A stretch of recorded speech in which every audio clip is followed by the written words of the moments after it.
Welcome to Inspirational Transformational TV show. Amy Whitney here today with my very special guest, Dr. AlixSandra Parness. AlixSandra is not only a doctor, she's a minister. She has her own mystery school, healing school called Inner Focus in Las Vegas. She's an amazing speaker, an author, a healer, and the one thing that I have to mention is that when you are in her presence, you feel excited, joyous, buoyant. It's contagious. It bounces off her. Wait till you see the interview today. You cannot watch it and walk away feeling anything except for inspired. She's an incredible speaker, and it is with such great pleasure that I am privileged to introduce you today to AlixSandra Parness. Enjoy the show.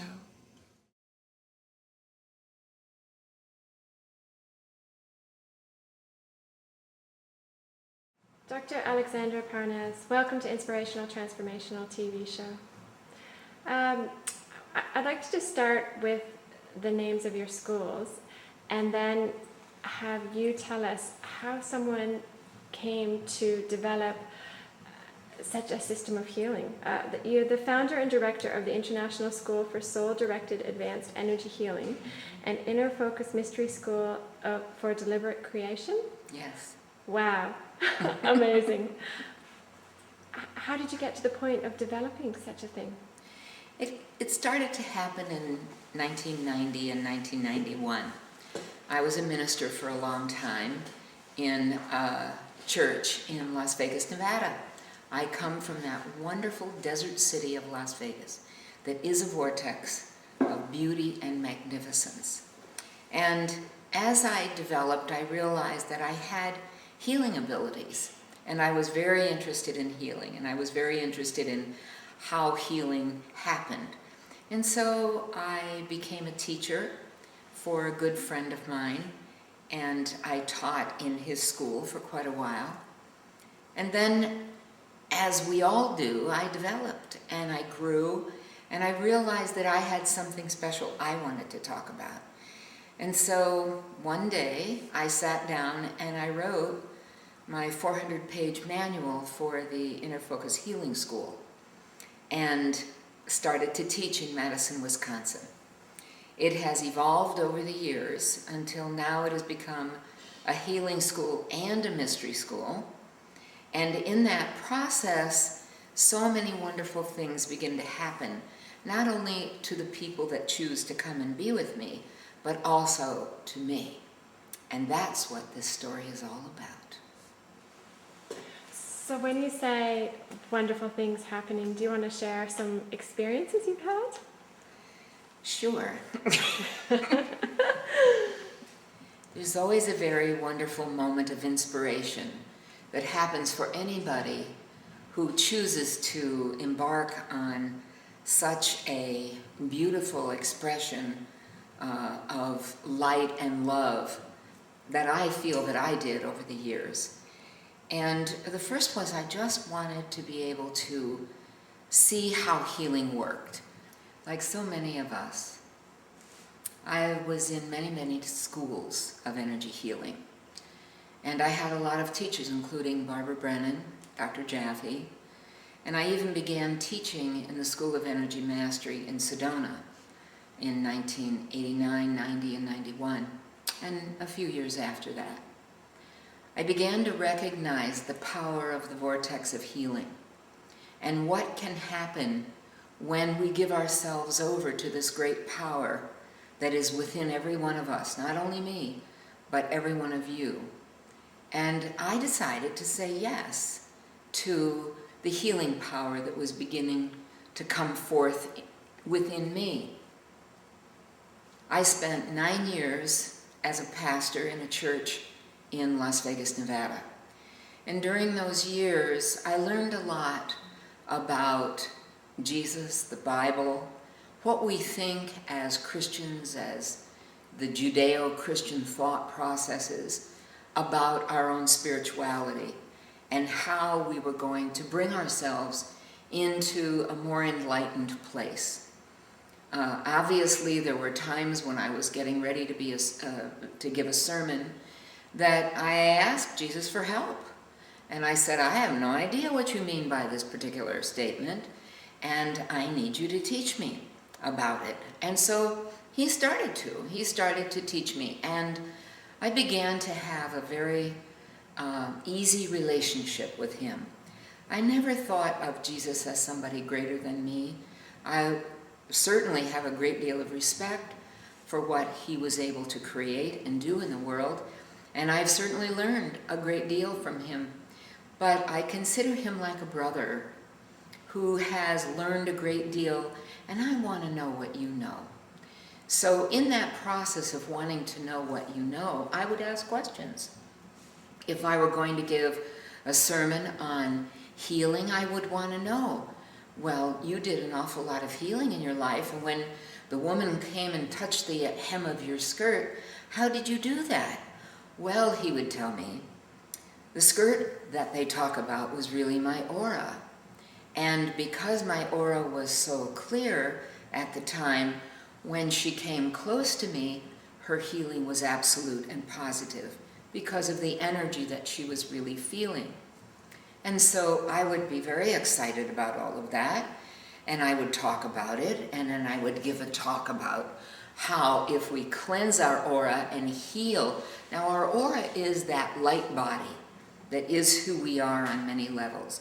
The aura is your emotional field, your mental field, and actually how you feel about the world. If somebody starts to talk to you and you start feeling happy and joyous, your energy field gets all sparkly.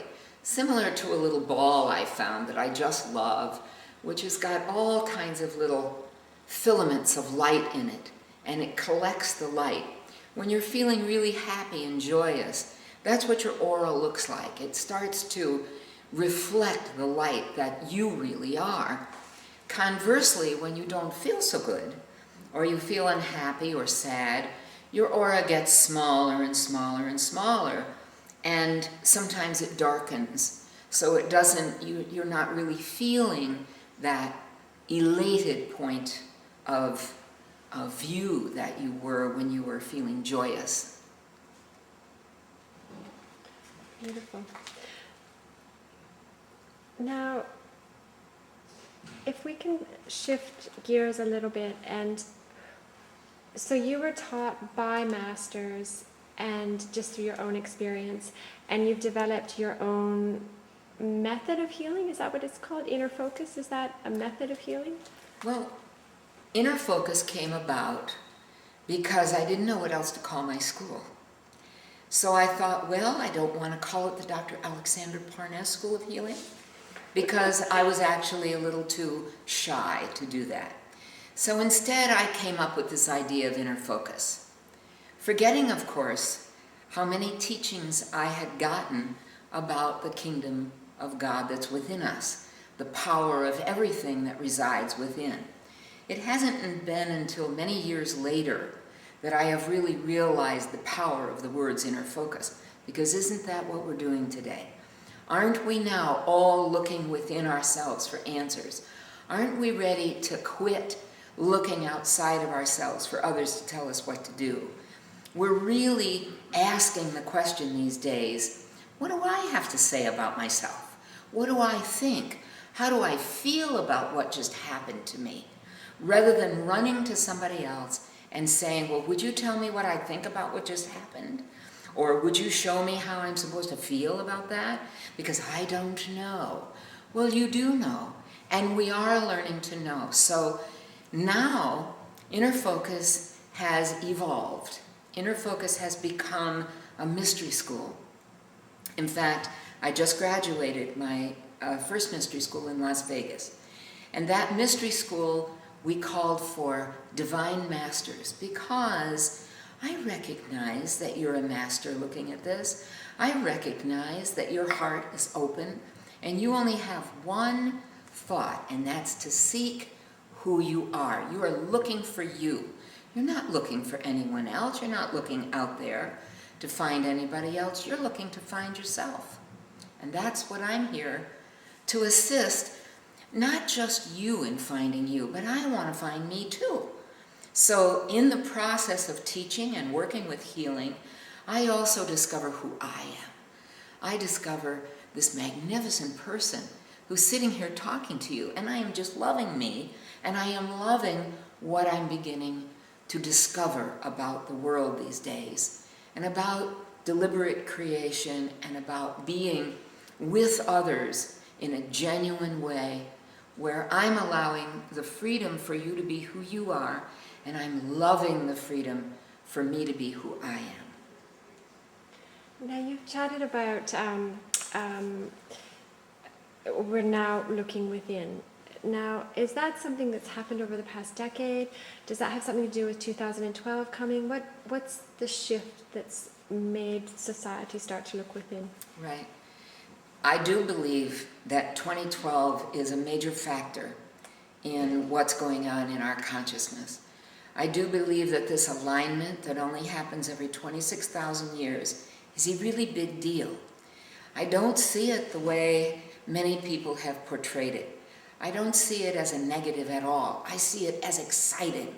I see it as an alignment of my heart, your heart, and the heart of Source. I see it as the Milky Way being this vortex of amazing joy and love, calling forth the sun, the solar plexus, the power center of you and I, and aligning with the earth, the physical being that you and I are, and saying, come on, put away all of your negative connotations to everything and come into joy.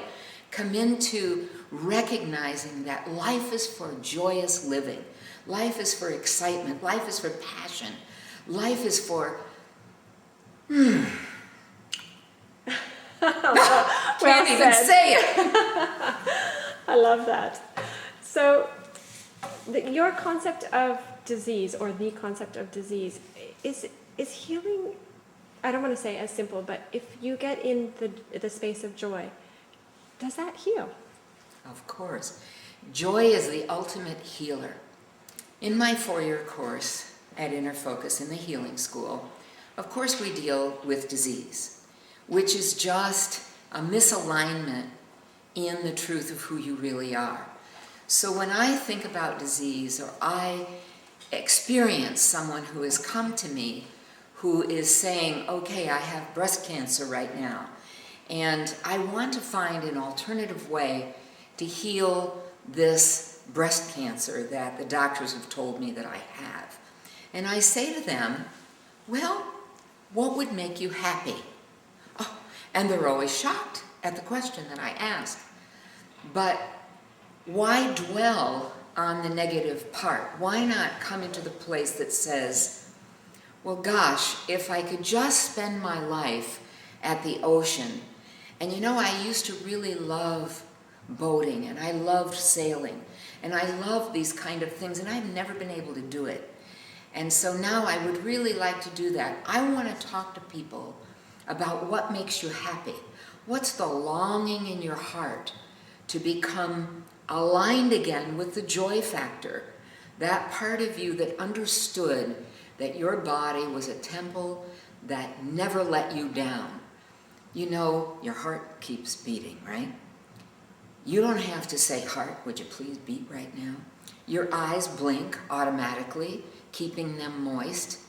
You swallow when you're supposed to. Nobody has to tell you. And the breath comes and goes automatically. And so, by the way, does your heart pump the blood around your system automatically. Well, it seems to me that cells then know exactly what they're doing, that they have an intelligence, and that when we put an idea in their way, they can't stay in balance.